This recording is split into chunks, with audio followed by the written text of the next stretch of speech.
The morning sun streamed through the tall windows of Rosewood Palace, casting golden rays across the marble floors of the royal residence. Prince Alexander stood at his office window, watching his 8-year-old daughter Princess Isabella playing in the palace gardens below. Her laughter echoed through the courtyard as she chased butterflies with her governess, Miss Eleanor. The sight usually brought him joy, but today a heavy weight pressed against his chest. Princess Catherine entered the room quietly, her silk dress rustling softly against the polished floor. Her eyes were red from crying, and she clutched a handkerchief in her trembling hands. Alexander turned from the window and saw his wife's distressed expression. Without a word, he crossed the room and wrapped his arms around her. The doctors confirmed it this morning, Catherine whispered against his shoulder. Isabella's condition is progressing faster than they expected. The transformation has already begun. Alexander felt his knees weaken. For months, they had hoped the royal physicians were wrong about their daughter's rare genetic condition. The Valdorian syndrome was something that affected only members of their ancient bloodline, appearing once every few generations. It caused dramatic physical and mental changes during childhood, transforming the affected person completely. Some called it a curse, others believed it was a gift from their ancestors. How long do we have before the changes become visible to others?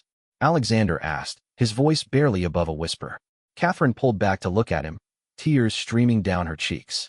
Dr. Maximilian says perhaps 2 weeks, maybe less. Isabella's hair has already begun changing color at the roots. Her eyes have started shifting from blue to violet. Soon, everyone in the kingdom will notice. Through the window, they watched Isabella suddenly stop playing. She stood perfectly still in the middle of the garden, her head tilted as if listening to something only she could hear. Miss Eleanor approached her with concern, but Isabella simply smiled and continued playing as if nothing had happened. These episodes were becoming more frequent.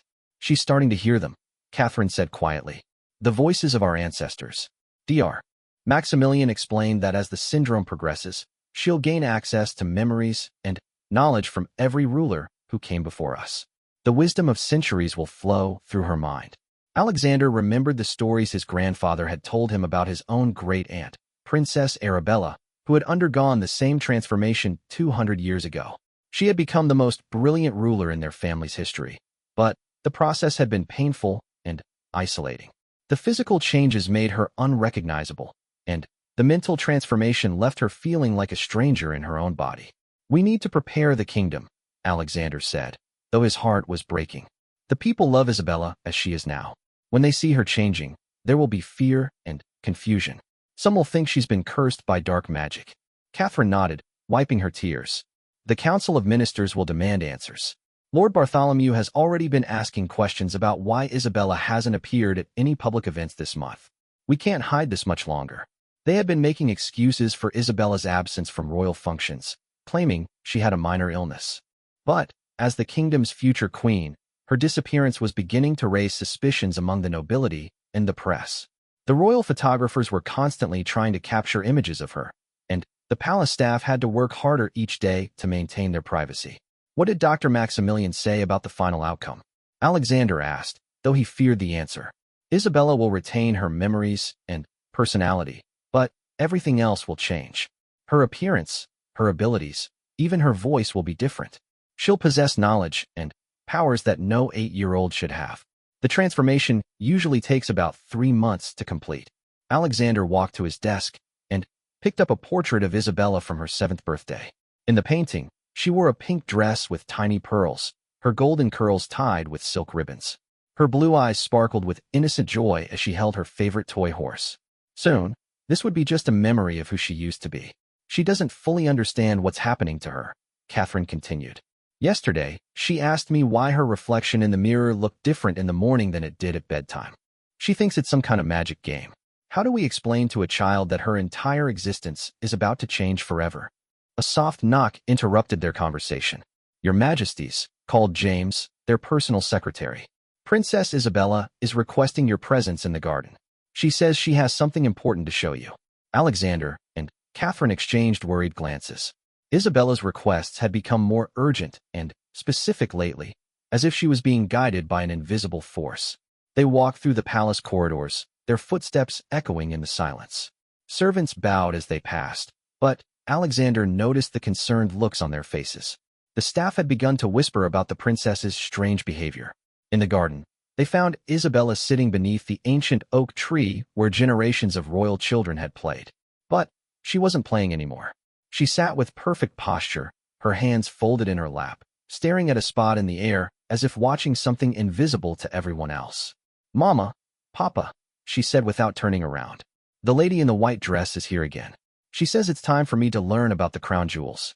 She wants to show me which ones will help me rule wisely." Catherine's breath caught in her throat. Isabella was describing Queen Victoria I, Alexander's ancestor who had died 3 centuries ago.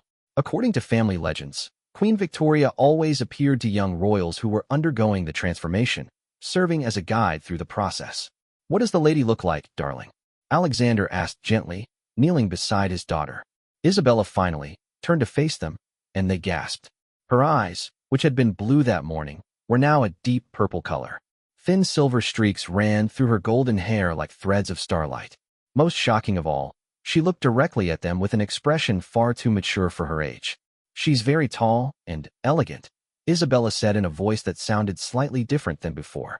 "She wears a crown made of diamonds and sapphires. She tells me that I'm going to become someone very special, someone who can help our people in ways no one has ever done before. But she also says it's going to hurt sometimes, and I might feel scared." Catherine knelt on the other side of Isabella and took her small hands. "My sweet girl, Mama and Papa want you to know that no matter what changes happen to you, we will always love you. You will always be our precious Isabella." "I know, Mama," Isabella replied, her purple eyes filled with ancient wisdom. "But the lady says I won't look like your little girl much longer. She says I need to be brave because the kingdom needs me to become who I'm meant to be.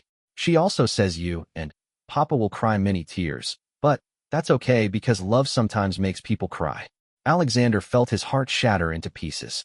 His innocent daughter was disappearing before his eyes, replaced by someone with the knowledge of centuries but still trapped in a child's body. The contradiction was heartbreaking to witness. "Isabella," he said carefully, "do you remember playing with your dolls this morning? Do you remember your favorite stories?" She smiled, and, for a moment, she looked like the carefree child they knew. "Of course, Papa. I'm still me inside. But I'm also becoming someone else at the same time. It's like having 2 people living in the same house. The old Isabella and the new Isabella are learning to be friends." That evening, after Isabella had been put to bed by Miss Eleanor, Alexander and Catherine sat in their private chambers, holding each other as they wept. They grieved for the childhood their daughter would never have, for the simple joys she would never experience again. At the same time, they tried to prepare themselves for the extraordinary person she was becoming. "We need to document everything," Catherine said through her tears.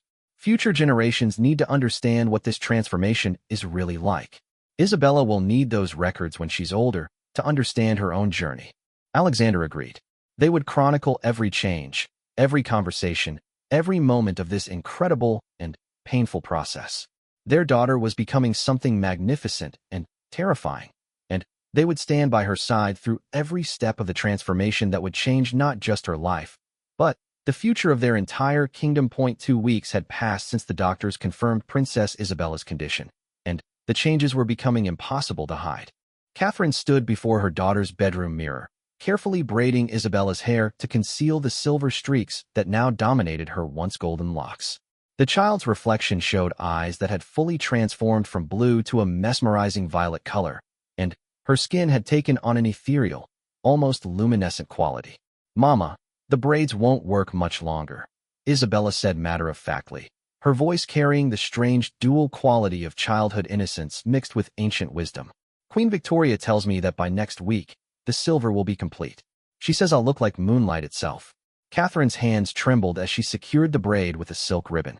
"We'll figure something out, sweetheart. Papa is meeting with the council today to discuss how to tell the kingdom about your transformation." Isabella turned around and took her mother's hands. Despite being only 8 years old, her touch felt commanding and reassuring, like that of a much older soul. "You don't need to be afraid, Mama. The people will understand eventually. Queen Victoria showed me visions of how the kingdom will prosper under my future rule. But first, everyone must learn to see past appearances." Meanwhile, in the Grand Council chamber, Alexander faced 12 of the kingdom's most powerful nobles. Lord Bartholomew, the Minister of State, leaned forward with obvious concern. Your Majesty, the press is becoming relentless in their inquiries about Princess Isabella.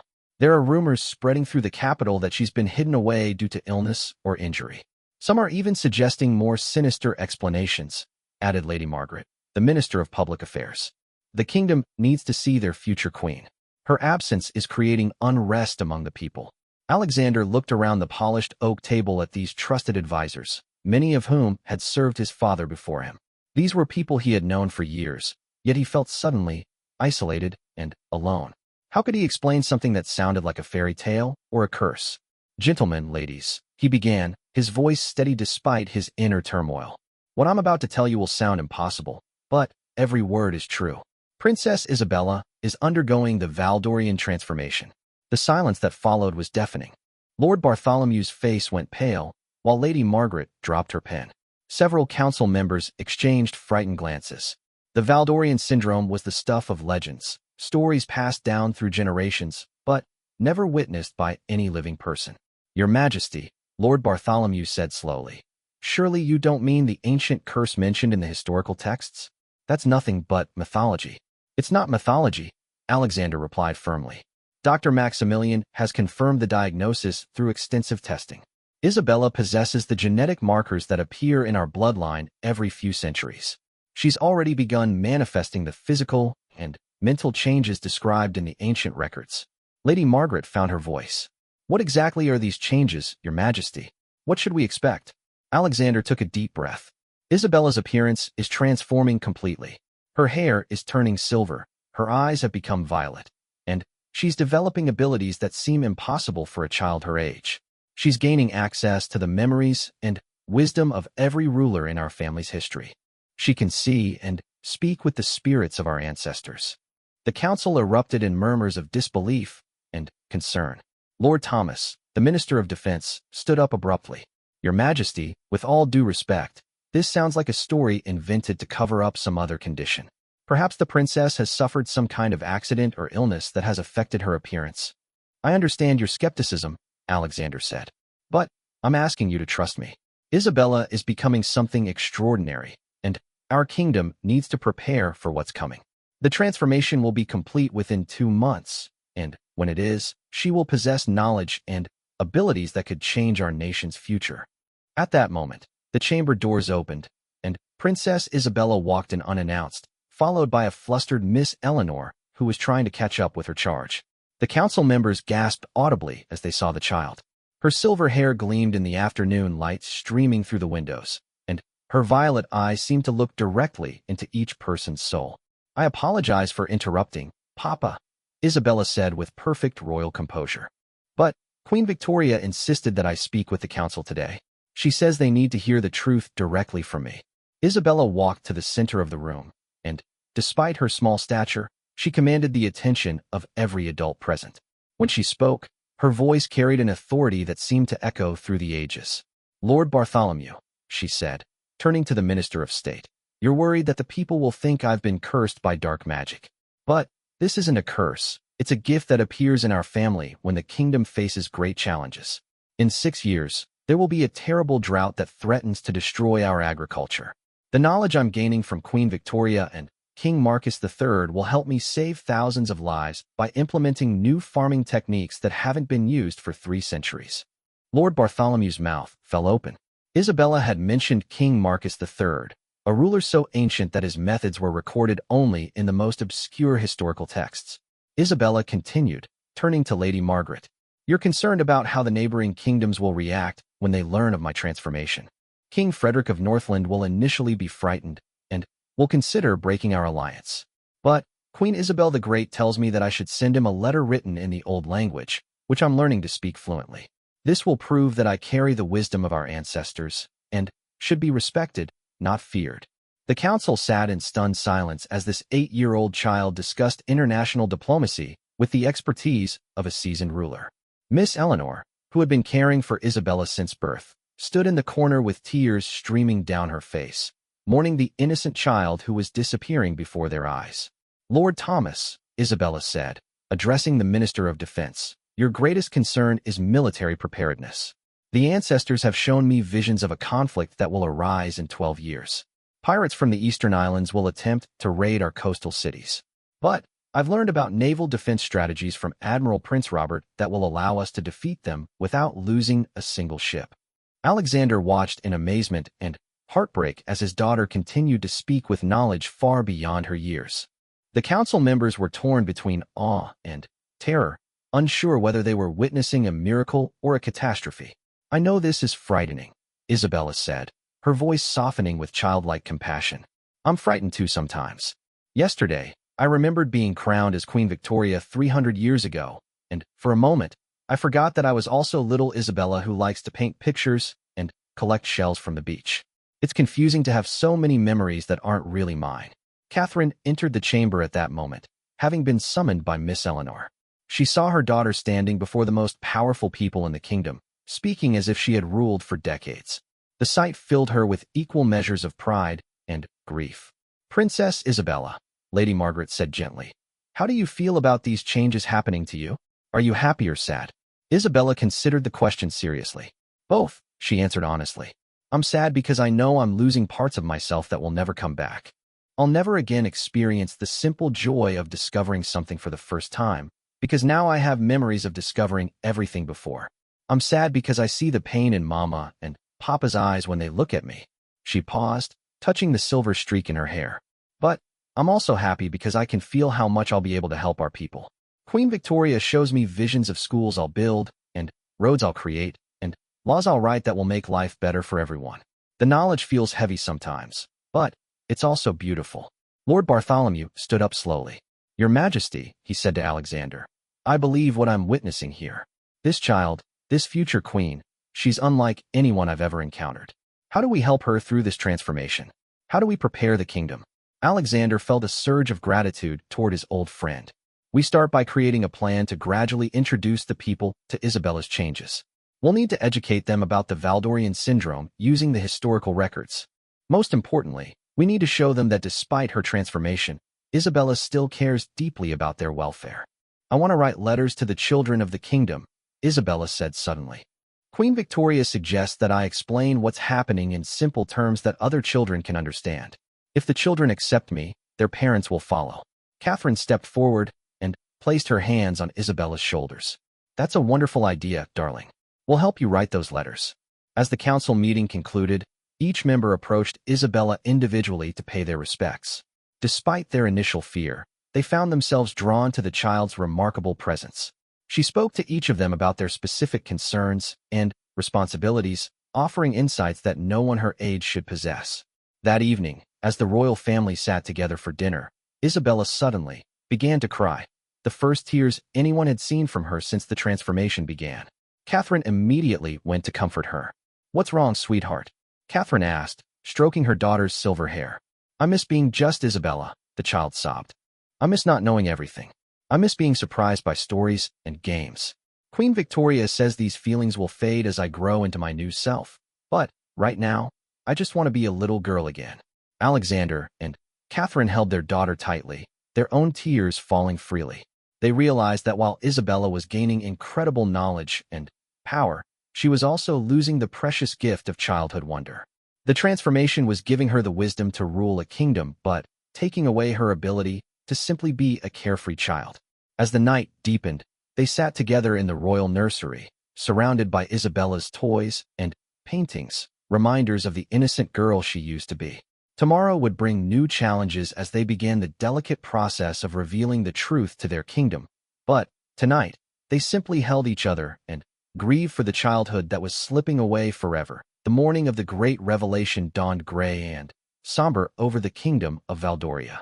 Alexander stood at the window of the royal broadcasting chamber, watching crowds gather in the town square below.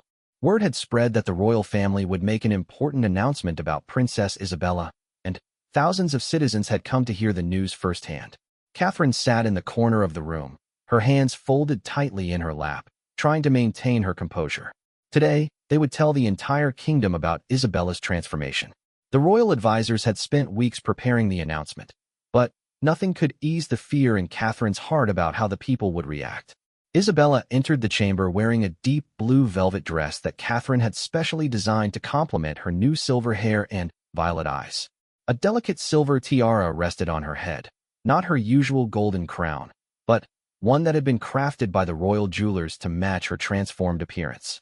Despite being only 8 years old, she carried herself with the dignity of a seasoned monarch.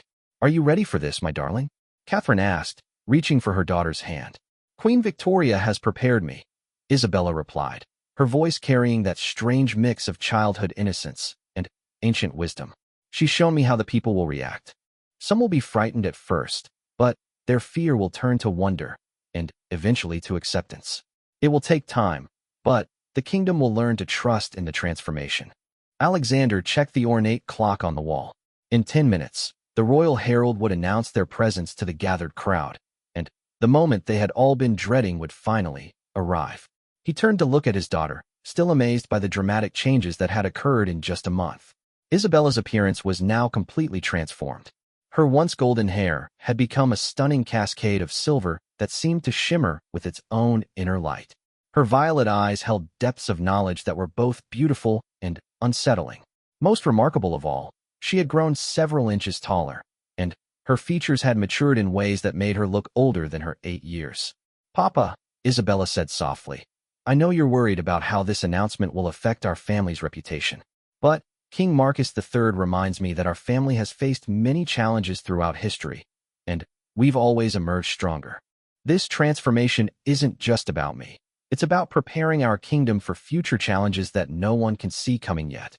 A soft knock interrupted their conversation. James, the personal secretary, entered with a nervous expression. "Your Majesties, the crowd has grown larger than expected.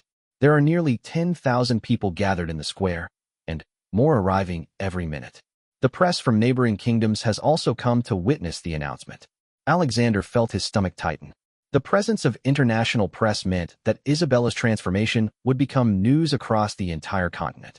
Other royal families would learn about the Valdorian syndrome, and there was no way to predict how they would react to such extraordinary claims. "Are the physicians standing by?" Catherine asked. She was concerned that some people in the crowd might faint or become hysterical when they saw Isabella's dramatic transformation. "Yes, Your Majesty," James replied. "Dr. Maximilian and his team are positioned throughout the square. We've also arranged for extra security, though Princess Isabella specifically requested that the guards remain as inconspicuous as possible." Isabella smiled at this mention of her request. "I want the people to feel safe approaching me," she explained. "Queen Victoria teaches me that a ruler should be accessible to her subjects, not hidden behind walls of protection. The ancestors believe that my transformation will actually make me stronger and better able to defend myself if necessary." As they prepared to leave for the balcony, Catherine took one last moment to study her daughter's face. The child she had given birth to 8 years ago was still there, but she was overlaid with something ancient and powerful. It was like looking at a painting where two different images had been carefully blended together. "Isabella," Catherine said gently, "promise me that no matter how much you change, you'll always remember that you're loved for who you are, not just for the knowledge you carry." "I promise, Mama," Isabella replied, and for a moment, her voice sounded exactly like the little girl Catherine remembered. "Even with all these new memories, my love for you and Papa is still completely my own. That will never change." They walked through the palace corridors toward the grand balcony, their footsteps echoing off the marble floors. Servants and palace staff lined the hallways, bowing as they passed but also staring in wonder at Princess Isabella's transformation. Many of them had watched her grow up from a baby, and seeing her so dramatically changed was both magnificent and heartbreaking. As they approached the balcony doors, Alexander could hear the murmur of the massive crowd below. The royal herald stepped forward, his voice booming across the square as he announced their arrival. "Citizens of Valdoria, their Majesties King Alexander and Queen Catherine, accompanied by Her Royal Highness Princess Isabella." The doors opened, and the royal family stepped onto the balcony. A collective gasp rose from the crowd as thousands of people caught their first glimpse of the transformed princess. Some people pointed in amazement, others covered their mouths in shock, and a few fell to their knees as if witnessing something divine. Alexander stepped forward to address the crowd, his voice amplified by the palace's sound system. "My beloved subjects," he began, "today I stand before you to share news that will seem impossible to believe. Our daughter, Princess Isabella, has been chosen by our ancestors to undergo the ancient Valdorian transformation. A wave of murmurs swept through the crowd. Many people had heard legends of the transformation, but most considered it nothing more than folklore. The Princess Isabella you see before you today has been blessed with the accumulated wisdom of every ruler in our family's 1,000-year history, Alexander continued. Her appearance has changed because she now carries the essence of those who came before us. This is not a curse or an illness, but a sacred gift that appears in our bloodline only when the kingdom faces great challenges ahead. Catherine took her place beside Alexander, her voice clear and strong despite her inner emotional turmoil. We know this news is shocking and difficult to understand. We ourselves have struggled to accept what our daughter is becoming. But we want you to know that Isabella's heart remains the same. She still loves this kingdom and its people with the pure devotion of the child you have watched grow up. Now it was Isabella's turn to speak. She stepped forward to the balcony railing, and despite her small stature, her presence seemed to fill the entire square. When she spoke, her voice carried clearly to every corner of the gathered crowd. "My dear people of Valdoria," Isabella began, and many in the crowd gasped to hear such mature words from someone so young. "I know I look very different from the princess you remember. I know some of you are frightened by the changes you see in me. But I want you to understand that while my appearance has transformed, my love for this kingdom has only grown stronger." She paused, her violet eyes scanning the crowd below. "Through the memories I now carry, I have experienced every triumph and tragedy in our nation's history. I have felt the joy of our ancestors when they saw their people prosper, and I have shared their sorrow during times of hardship. This knowledge is both a blessing and a burden, but I accept it willingly because it will help me serve you better." An elderly woman in the front of the crowd called out, "Princess, are you still our little Isabella? Do you still remember playing in the royal gardens where children could see you?" Isabella's expression softened, and she smiled with genuine warmth. "Yes, dear Mrs. Elena," she replied, recognizing the woman who had often brought her grandchildren to wave at the princess during garden playtime. "I remember every game of hide and seek, every time I waved to the children from my window, and every moment of joy we shared. Those memories are precious to me because they're purely my own, not inherited from the ancestors." Her personal response to someone in the crowd created a ripple of emotional reaction. People began to see that despite her transformation, Isabella still maintained connections to her previous life. "I know you have many questions," Isabella continued. "You wonder if I'm still human, if I'll still care about ordinary people's problems, and if this transformation will change how our kingdom is ruled. Let me assure you that every decision I make, now and in the future, will be guided by love for our people and wisdom gained through centuries of experience." A man from the middle of the crowd shouted, "Princess, what does this mean for our future? How will this change affect the kingdom?" Isabella closed her eyes for a moment, as if consulting with invisible advisors. "King Marcus III and Queen Victoria have shown me visions of challenges that lie ahead for our kingdom. There will be natural disasters, conflicts with neighboring lands, and economic difficulties that we cannot yet imagine. But they have also shown me solutions, agricultural techniques, diplomatic strategies, and innovations that will not only help us survive these challenges, but emerge stronger than ever before." She opened her eyes and looked directly at the crowd. "I cannot give you specific details about the future, as that would change the natural course of events. But I can promise you that the knowledge I now possess will be used only to protect and improve the lives of everyone in Valdoria." Catherine watched the crowd's reaction with intense anxiety. She could see that many people were beginning to accept what they were witnessing, but others still looked fearful and confused. Children in the crowd seemed particularly fascinated by Isabella's transformed appearance, pointing at her silver hair and violet eyes with wonder rather than fear. Lord Bartholomew, who was positioned near the balcony, stepped forward with a prepared statement. "Citizens of Valdoria," he announced, "the royal physicians and historians have thoroughly documented Princess Isabella's transformation. This is not an illness or deception, but a genuine manifestation of the ancient Valdorian gift that has blessed our royal line for centuries." Dr. Maximilian joined him, adding his medical authority to the announcement. "I have personally examined Princess Isabella throughout her transformation," he declared. "Her health is excellent, and the changes she has undergone are consistent with historical records of the Valdorian syndrome. She possesses cognitive abilities far beyond what should be possible for someone her age, as well as access to memories and knowledge that she could not have acquired through normal means. A young girl in the crowd, perhaps 6 years old, broke free from her mother's grasp and ran toward the palace gates. Palace guards moved to intercept her, but Isabella called out from the balcony. "Let her approach," Isabella said with authority. "Queen Victoria tells me that children will be the first to accept my transformation, and their acceptance will help their parents understand." The little girl reached the base of the balcony and looked up at Isabella with pure amazement.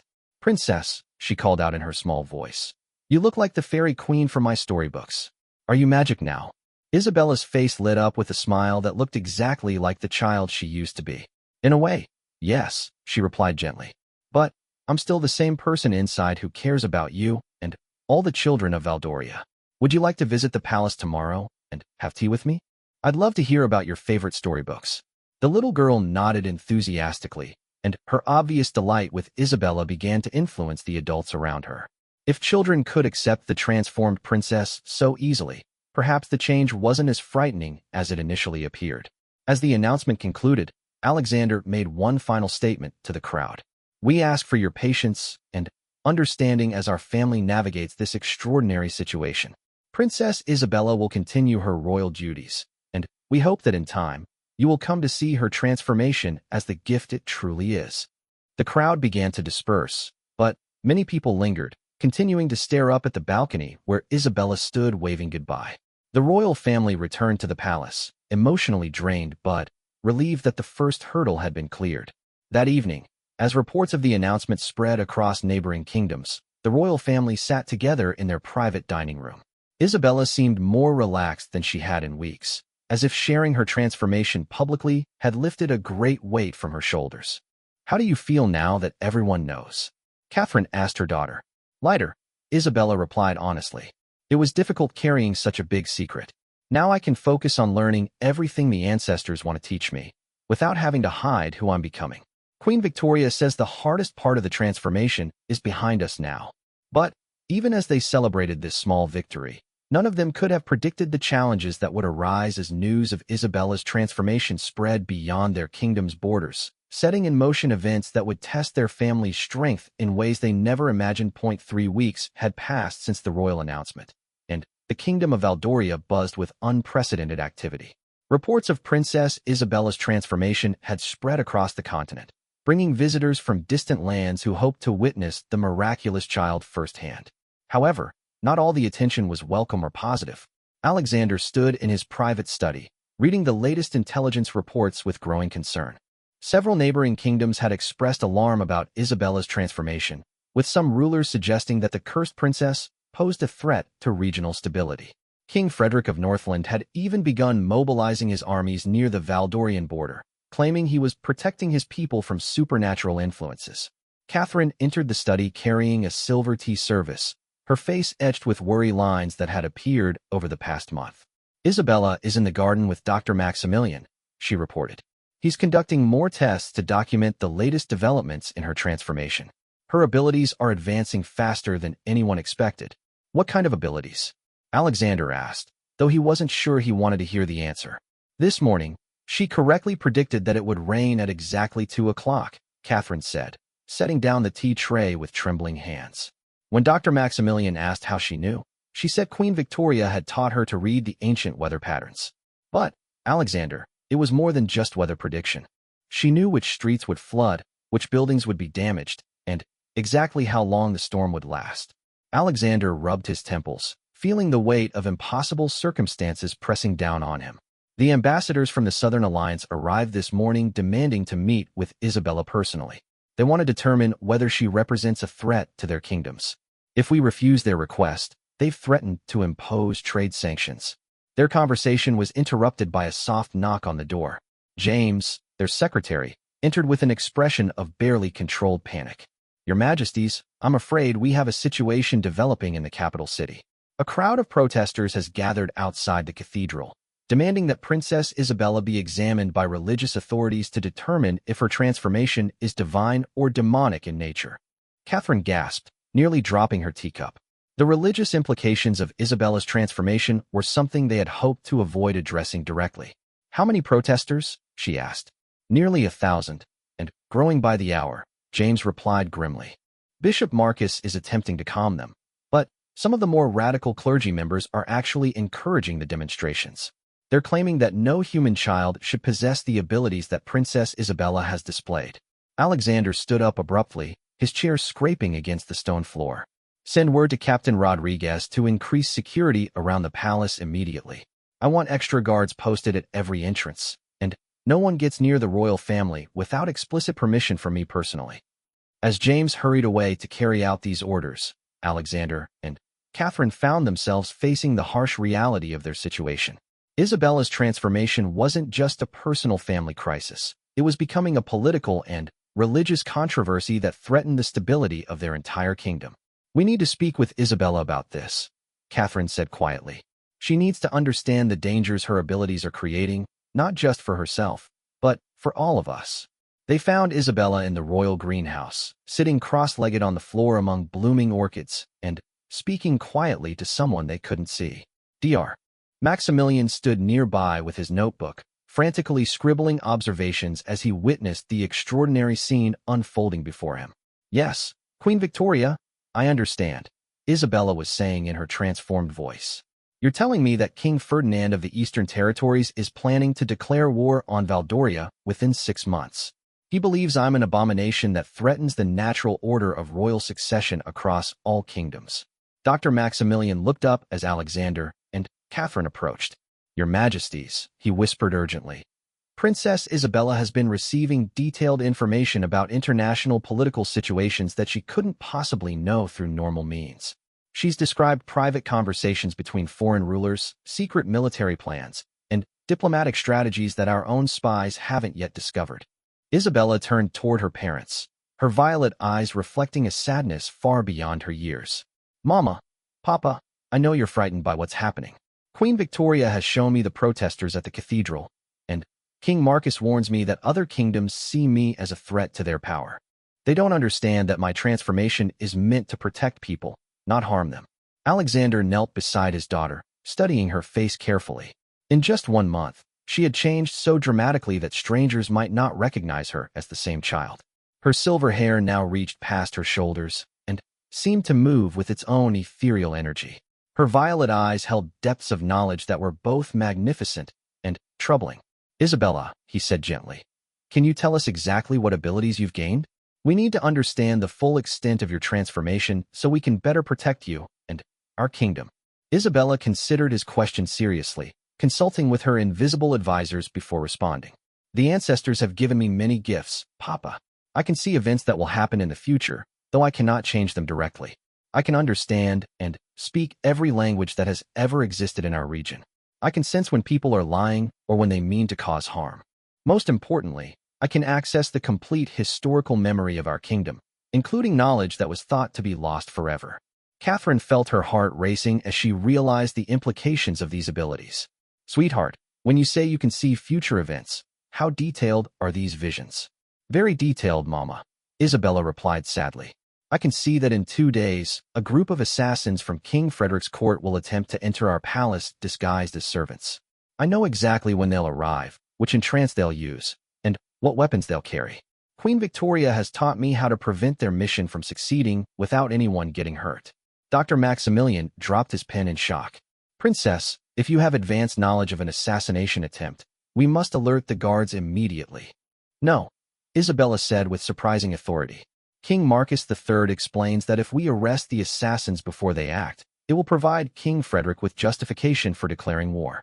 Instead, we must allow them to enter the palace, but ensure they're captured at exactly the right moment to make it appear as if our normal security discovered them through routine vigilance. Alexander and Catherine exchanged worried glances. Their 8-year-old daughter was discussing international espionage and military strategy with the expertise of a seasoned intelligence officer. The knowledge she possessed was undeniably valuable, but it was also dangerous in the hands of someone so young. Isabella, Catherine said carefully, do the ancestors ever tell you things that make you feel sad or frightened? Isabella's composed expression cracked slightly, revealing glimpses of the vulnerable child beneath the ancient wisdom. Yes, Mama. Sometimes I see things I wish I didn't know. I've seen that you and Papa will face many difficult years because of my transformation. I've seen that some of our people will never accept me, and that other kingdoms will continue to fear me for the rest of my life." Tears began to form in her violet eyes. "But the saddest thing is that Queen Victoria tells me I'll never again experience the simple joy of not knowing what tomorrow will bring. I'll always know too much, understand too much, remember too much. Sometimes I miss being surprised by flowers blooming or excited about my birthday parties." Catherine immediately wrapped her arms around Isabella, holding her tightly as the child wept for her lost innocence. Despite all the extraordinary abilities and ancient wisdom, Isabella was still fundamentally a little girl who missed the carefree existence she could never have again. "My darling," Catherine whispered, "no matter how much knowledge you gain or how many responsibilities you carry, you're still our precious daughter. We'll always love the person you are, not just the ruler you're becoming." That evening, as predicted by Isabella, disturbing news arrived from the kingdom's borders. King Frederick's armies had begun advancing toward Valdorian territory, and diplomatic messages suggested that he intended to demand Isabella's purification or removal from the line of succession. The royal family gathered in the secure conference room deep within the palace, surrounded by their most trusted advisors and military commanders. General Harrison spread detailed maps across the table, showing the positions of Frederick's forces and the defensive capabilities of Valdorian troops. "Your Majesty," General Harrison said to Alexander, "our scouts report that King Frederick has assembled an army of nearly 15,000 soldiers. They're claiming this is a holy mission to protect the region from supernatural corruption. Several smaller kingdoms have pledged support to his cause." Isabella studied the maps with interest, her transformed mind processing military information with disturbing ease. "General Harrison," she said, her young voice carrying unexpected authority, "King Marcus III wishes me to tell you that Frederick's army has a critical weakness. Their supply lines are extended too far from their home territory, and their mercenary soldiers are poorly motivated. If we can force them to maintain their current position for 3 weeks, they'll begin deserting due to lack of provisions." General Harrison stared at the 8-year-old princess in amazement. "How could you possibly know about their supply situation, Your Highness?" "Prince Admiral Robert served as military advisor to our family 200 years ago," Isabella explained matter-of-factly. "He's teaching me to recognize the strategic patterns that repeat throughout history. Frederick is making the same mistakes that defeated armies have made for centuries." Lord Bartholomew leaned forward with concern. "Princess Isabella, even if your military analysis is correct, we face a broader problem. King Frederick has convinced other rulers that your transformation represents a threat to the established order. They fear that if word spreads about your abilities, other royal families might face similar challenges to their authority." Isabella nodded gravely. "Queen Victoria has explained this to me. They don't fear me personally. They fear what I represent. Change. The possibility that traditional power structures might not be permanent. They're worried that if I can rule successfully with these transformed abilities, their own people might question why their leaders lack such gifts." Alexander felt overwhelmed by the political complexity of their situation. "What do the ancestors advise us to do? How do we protect our kingdom without starting a regional war?" Isabella closed her eyes and seemed to listen to voices only she could hear. When she opened them again, her expression was resolute. "We must demonstrate strength without aggression. Queen Victoria suggests that I should personally meet with King Frederick's ambassadors when they arrive tomorrow. I should speak with them in the ancient diplomatic language and share just enough knowledge about their kingdom's internal problems to prove my legitimacy without threatening their security." Catherine felt her protective instincts flare. "Absolutely not. Isabella, you're 8 years old. I won't allow you to be put in a position where hostile foreign representatives might harm you." "Mama," Isabella said with gentle but firm authority, "I understand your concern, but this is why the transformation has given me these abilities. I can sense dangerous intentions, and I know exactly how to handle tomorrow's meeting. Queen Victoria will guide me through every moment of the encounter." Dr. Maximilian, who had been silent throughout the discussion, finally spoke up. "Your Majesties, I've been studying Princess Isabella's transformation for weeks now, and I believe we must trust in the wisdom of her abilities. The knowledge she possesses appears to be specifically designed to help her navigate exactly these types of challenges." As the night wore on, plans were made for the crucial diplomatic meeting that would determine whether Valdoria could maintain peace or would be forced into a conflict they were not prepared to fight. Isabella sat quietly throughout the strategic discussions, occasionally offering insights that revealed the depth of her transformed understanding. But late that night, as Catherine tucked her daughter into bed, Isabella finally allowed herself to show the fear she had been hiding all day. "Mama," she whispered, "what if I make a mistake tomorrow? What if the ancestors are wrong about how to handle King Frederick's people? What if my transformation ends up destroying our kingdom instead of protecting it?" Catherine kissed her daughter's forehead, brushing the silver hair away from her violet eyes. "My brave girl," she said softly, "you've already shown wisdom beyond your years. Trust in yourself as much as you trust in the ancestors. And remember that no matter what happens tomorrow, your family will always stand beside you." As Isabella drifted off to sleep, Catherine stood by the window looking out at the kingdom her daughter would someday rule. Tomorrow would bring new challenges that would test everything they had learned about Isabella's transformation. The fate of their entire realm would depend on whether an 8-year-old girl could successfully navigate the dangerous waters of international diplomacy while carrying the weight of ancient wisdom on her small shoulders. The morning of the diplomatic meeting arrived with an unusual stillness over the kingdom of Valdoria. Isabella woke before dawn, her violet eyes opening to find Queen Victoria sitting at the foot of her bed, visible only to her transformed sight. The ghostly figure of her ancestor wore an expression of both pride and concern. "Today will test everything you have learned, child," Queen Victoria's spirit whispered.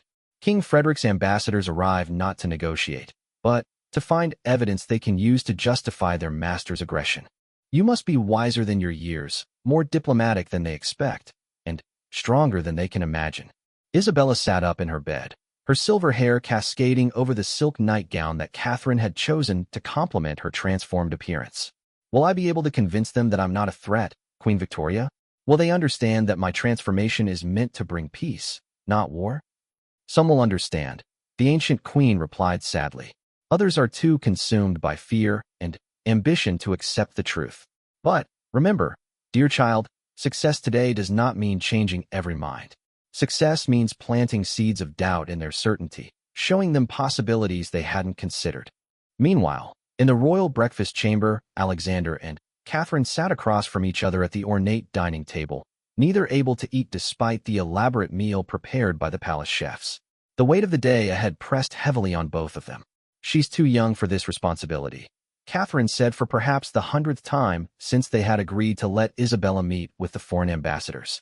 8-year-old children should be playing with dolls and learning to read, not conducting international diplomacy. Alexander reached across the table to take his wife's hand. "She stopped being an ordinary 8-year-old the moment the transformation began, my love. Whether we like it or not, Isabella now carries knowledge and responsibilities that we must learn to trust. The ancestors chose her for this burden. We have to believe they also gave her the strength to bear it." Dr. Maximilian entered the chamber carrying his ever-present notebook, now filled with weeks of observations about Isabella's remarkable development. "Your Majesties," he announced, "Princess Isabella has requested to review the historical records of previous diplomatic encounters between Valdoria and King Frederick's kingdom. She wants to study the original treaties and correspondence dating back 3 centuries. Catherine looked up in surprise. 3 centuries? But those documents are written in the old court language. Even our best scholars struggle to translate them accurately. Princess Isabella informed me that Queen Victoria has taught her to read and speak the ancient diplomatic dialect fluently," Dr. Maximilian replied with barely concealed amazement. "She's been studying the documents since 5 this morning and has already identified several historical precedents that might be useful in today's negotiations." At 10 o'clock sharp, the sound of carriage wheels on cobblestones announced the arrival of King Frederick's delegation. Alexander and Catherine watched from their private balcony as an elaborate procession of black carriages, flanked by armed guards in gleaming armor, approached the palace gates. The formal diplomatic entourage was clearly designed to intimidate as much as to impress. Lord Bartholomew met the delegation at the main entrance, conducting them through the palace corridors with ceremonial protocol, while the royal family prepared for what could be the most crucial meeting in Valdoria's recent history. Isabella entered the grand diplomatic hall wearing a specially designed gown of midnight blue silk, embroidered with silver threads that matched her transformed hair. A delicate tiara of sapphires and diamonds rested on her head, and, despite her young age, she carried herself with the poise of a monarch who had ruled for decades. "You look magnificent, darling," Catherine whispered as she adjusted Isabella's tiara. Remember, if at any moment you feel overwhelmed or frightened, just give me a signal, and we'll end the meeting immediately. Thank you, Mama, Isabella replied, her voice carrying the strange dual quality that had become familiar to her family. But Queen Victoria assures me that I'm ready for this challenge. She spent the morning teaching me exactly how to address each member of the delegation in ways that will demonstrate both respect and strength. The massive doors to the diplomatic hall opened, and the foreign delegation entered with military precision. Ambassador Lord Blackwood, King Frederick's chief representative, was a tall, stern man with piercing gray eyes and a carefully groomed beard. Behind him walked 3 additional ambassadors, 2 military advisors, and a figure that made Catherine's blood run cold. Father Dominic, a religious inquisitor known throughout the region for his extreme views on supernatural phenomena. Lord Blackwood bowed formally to Alexander and Catherine before turning his attention to Isabella. His expression showed barely concealed shock as he took in her dramatic transformation. The silver hair, violet eyes, and mature bearing were clearly not what he had expected from the reports he had received. Your Royal Highness, Lord Blackwood said in the common tongue, his voice carefully neutral. King Frederick has sent me to assess the situation here in Valdoria and to determine the nature of the changes that have occurred within your royal family. Isabella stepped forward with perfect composure and responded in the ancient diplomatic language, her pronunciation flawless despite having learned it only weeks before. Lord Blackwood, I welcome you to our kingdom in the traditional manner of our ancestors. May the spirits of wisdom guide our words, and the bonds of ancient friendship strengthen our understanding. The effect on the delegation was immediate and dramatic. Lord Blackwood's eyes widened in astonishment, and whispered conversations broke out among his advisors. The ancient diplomatic language hadn't been spoken in formal negotiations for over 2 centuries, and Isabella's fluent use of it demonstrated knowledge that no child her age should possess. Father Dominic stepped forward aggressively, his black robes rustling as he moved. Child, he said in a harsh voice, by what power do you speak the old tongue? What forces have influenced your transformation? Isabella turned her violet gaze directly on the Inquisitor, and, when she spoke, her voice carried an authority that seemed to echo through the ages. Father Dominic, I speak with the voices of Queen Victoria I, King Marcus III, and 14 other monarchs who have ruled Valdoria with wisdom and compassion. The transformation you witness is not the result of dark magic or demonic influence, but a sacred gift that appears in our bloodline when the kingdom faces great challenges. She paused, studying the Inquisitor with unsettling intensity. You fear what you don't understand, but your own religious texts speak of divine gifts that transcend human comprehension. Would you condemn a miracle simply because it doesn't match your expectations? Father Dominic's face reddened with anger, but before he could respond, Isabella continued speaking in the ancient tongue, directing her words to Lord Blackwood. Ambassador, you have come here believing that my transformation threatens the stability of neighboring kingdoms. But consider this. King Frederick's own realm faces a crisis that he has not yet recognized. The copper mines in his northern provinces will collapse within 2 years due to structural weaknesses that your engineers have failed to detect. When this happens, his kingdom's economy will suffer severely. Lord Blackwood's carefully controlled expression cracked. How could you possibly know about our mining operations? That information is closely guarded state secrets. Isabella smiled with ancient wisdom. King Marcus III ruled during a similar crisis 3 centuries ago. He learned to recognize the geological signs that predict such disasters. I share this knowledge not to threaten your kingdom, but to demonstrate that my abilities can benefit all our peoples. She gestured toward a map of the region that hung on the wall. If King Frederick allows me to share the mining techniques that saved Valdoria during its own copper crisis, his kingdom can avoid economic collapse, and his people can prosper. This is why the transformation has occurred, not to threaten existing powers, but to solve problems that transcend individual kingdoms. General Morrison, one of King Frederick's military advisors, stepped forward skeptically. Even if we were to believe these claims about mining disasters, what assurance do we have that you won't use your abilities against our military interests? Isabella turned to face him directly. General Morrison, your greatest military concern is the pirate raids that have been increasing along your eastern coastline. Admiral Prince Robert, who serves as my advisor from beyond, has taught me naval strategies that could eliminate the pirate threat completely. Why would I offer to help solve your kingdom's problems if I intended to become your enemy? The room fell silent as the delegation processed this unexpected turn in the conversation. They had come expecting to confront a dangerous supernatural threat, but instead found themselves listening to solutions for problems they hadn't even discussed publicly. Ambassador Lord Blackwood requested a private consultation with his fellow delegates, and they withdrew to a corner of the hall for intense whispered discussions.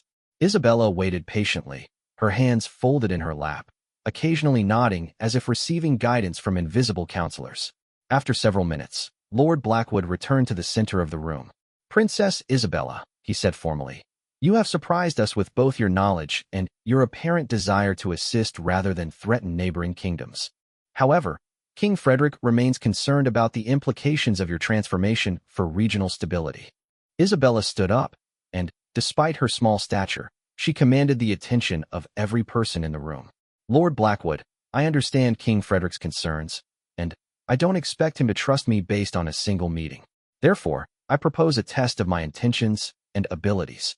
She gestured toward Dr. Maximilian, who stepped forward carrying a sealed envelope. "In this envelope, Dr. Maximilian has written down 3 specific events that will occur in your kingdom within the next month. These predictions were given to me by Queen Victoria this morning. If these events come to pass exactly as described, it will prove both the legitimacy of my transformation and the accuracy of my future sight." Lord Blackwood accepted the envelope with obvious curiosity and concern. "And if your predictions prove false, then you may report to King Frederick that my transformation is nothing more than an elaborate deception," Isabella replied confidently. "But if they prove true, I ask that he consider the possibility that we might work together for the benefit of all our peoples." Father Dominic, who had been growing increasingly agitated throughout the meeting, suddenly burst forward. "This child speaks with the tongues of the dead. She consorts with spirits and claims powers that belong only to the divine. King Frederick should not negotiate with such abomination." Isabella's violet eyes flashed with momentary anger, but her voice remained calm and controlled. "Father Dominic, you speak of things you don't understand.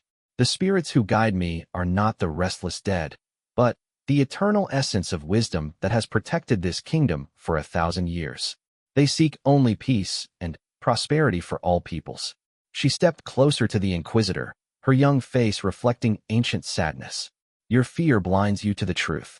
You would condemn a gift that could heal the wounds between kingdoms because you cannot accept that divine power might manifest in ways your doctrine doesn't anticipate." The confrontation between the 8-year-old princess and the adult religious authority created a tension that filled the entire hall. Catherine moved protectively toward her daughter, but Alexander placed a restraining hand on her arm, trusting in Isabella's transformed abilities. Lord Blackwood intervened before the situation could escalate further. "Your Royal Highness, this meeting has provided much to consider.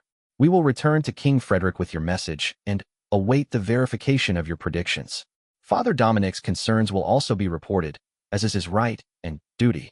As the delegation prepared to leave, Isabella made one final statement that would be remembered and discussed for years to come. "Lord Blackwood," she said in the ancient tongue, "tell King Frederick that the choice between war and peace rests not with me, but with his willingness to see beyond fear to possibility. The ancestors have shown me 2 futures for our kingdoms. In one, we work together to solve the challenges that threaten all our peoples. In the other, we destroy each other while those challenges consume us all." Her violet eyes seemed to look beyond the present moment into distant possibilities. The copper mines, the pirate raids, the drought that will come in 3 years, the plague that will threaten the eastern territories in 5 years. All of these challenges require wisdom that transcends the boundaries of individual kingdoms. My transformation has given me access to solutions, but those solutions can only work if we choose cooperation over conflict. After the delegation departed, the royal family gathered in their private chambers, emotionally exhausted by the intense diplomatic encounter. Isabella sat in her favorite chair, looking suddenly, very much like the tired 8-year-old she really was beneath all the ancient wisdom. "Did I do well, Papa?" she asked in a voice that carried none of the authority she had displayed during the meeting. "Queen Victoria says I handled the situation correctly, but I felt so scared when Father Dominic shouted at me." Alexander knelt beside his daughter's chair and took her small hands in his. "You were magnificent, my brave girl. You spoke with wisdom that amazed everyone in that room. But, most importantly, you remembered to be kind even when others were unkind to you. Catherine joined them, wrapping her arms around both her husband and daughter. Isabella, I watched you today and saw not just the ruler you're becoming, but the compassionate person you've always been. The transformation may have given you new abilities, but your heart remains the same. Dr. Maximilian approached with his notebook, as always documenting every detail of Isabella's development. Your Highnesses, today's meeting will be studied by historians for generations to come. Princess Isabella has demonstrated that her transformation is not just about gaining knowledge, but about using that knowledge to bridge differences and solve problems that have seemed impossible. That evening, as reports of the diplomatic meeting spread throughout the kingdom and beyond, the royal family faced an uncertain future. The sealed envelope with Isabella's predictions was already on its way back to King Frederick's court, where it would either validate her extraordinary abilities or expose her as an elaborate fraud. Isabella sat by her bedroom window, looking out at the stars while Queen Victoria's spirit provided comfort and guidance. Will King Frederick accept the truth about my transformation? She asked her ancient advisor. Some truths take time to be accepted, dear child, Queen Victoria replied gently. But today you planted seeds of understanding that will grow in ways you cannot yet imagine. Your transformation is not just about changing yourself. It's about changing how people think about what's possible. As the kingdom of Valdoria settled into an uneasy peace, waiting to see whether diplomacy would triumph over fear, the royal family held each other close and prepared for whatever challenges tomorrow might bring. Isabella's transformation had proven to be far more complex and far-reaching than anyone had anticipated, but it had also demonstrated that even in a world filled with suspicion and conflict, wisdom and compassion could still light the way forward. The test of the predictions would come soon, and, with it, the answer to whether an 8-year-old girl carrying the wisdom of ages could truly change the course of history through understanding rather than force. For now, they could only wait and hope that love and wisdom would prove stronger than fear and prejudice.